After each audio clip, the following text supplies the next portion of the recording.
अजय को हमेशा से डरावनी कहानियों में दिलचस्पी रही थी। वह उन लोगों में से नहीं था जो डर को गंभीरता से लेते।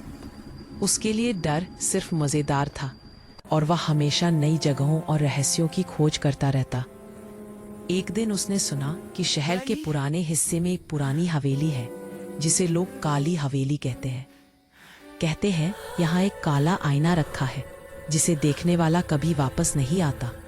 ने उसे चेताया, अजय, ये सिर्फ अफवाहें हैं, वहां मत जाओ, कुछ भी हो सकता है। लेकिन अजय की जिज्ञासा इतनी तेज थी कि उसने किसी की बात नहीं मानी। रात के 8 बजे अजय हवेली के पास पहुंचा।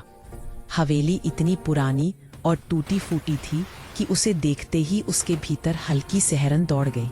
खिड़कियों से धुंधली रोशनी झलक रही थी और हवेली की दीवारों से अजीब आवाजें आती थी। अजय ने धीरे धीरे दरवाजा खोला। हवेली के अंदर ठंडी हवा ने उसकी रूह को झकझोर दिया। कमरे में धूल, मकड़ी के जाले और टूटी हुई पुरानी फर्नीचर रखी थी। दीवारों पर कुछ अजीब तस्वीरें लगी थी, जैसे लोग कभी खड़े ही नहीं थे बल्कि किसी ने उनकी तस्वीर खींचते समय चेहरों को छिपा दिया हो।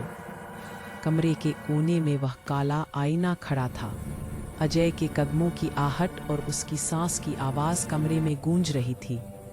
जैसे ही उसने आईने की ओर देखा, उसे ऐसा लगा कि आईने के अंदर उसका चेहरा बदल रहा है। उसकी आंखें लाल हो गईं, मुंह खुला और कोई गहरी आवाज फुसफुसा रही थी, तुम अब हमारे साथ रहोगे। आईना धीरे धीरे चमकने लगा। अजय ने देखा कि आईने में अब वह अकेला नहीं था।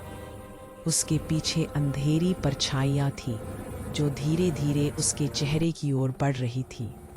वह डर के मारे जड़ सा हो गया। अजय ने अपनी जेब से अपनी माँ की तस्वीर निकाली और फुसफुसाया, मुझे छोड़ दो।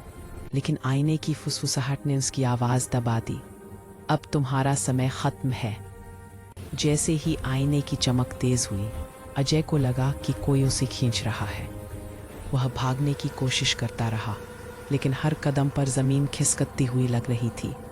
आईने की परछाइयां उसके शरीर में फैल गईं और वह चीखता हुआ गायब हो गया।